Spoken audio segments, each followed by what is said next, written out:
bring you this important announcement. This is an emergency missing child alert, or Levi's call, the Georgia version of an Amber Alert. The Baxley Police Department and the Georgia Bureau of Investigation are looking for a gray Jeep Renegade Georgia tag SLU9322.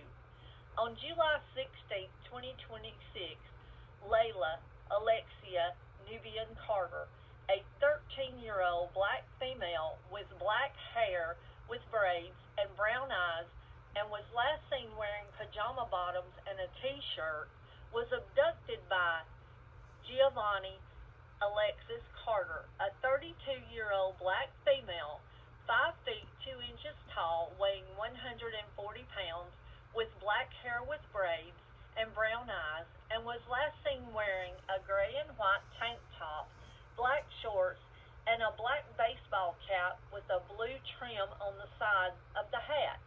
They were last seen at 174 James Drive, Baxley, Georgia. The direction of travel is unknown. If you have any information on the whereabouts of Layla Alexia Nubian Carter or the gray Jeep Renegade Georgia tag SLU9322, please dial 911. The public can also provide information to the GBI tip line at 1-800-597-TIPS or the CSend app for smartphones.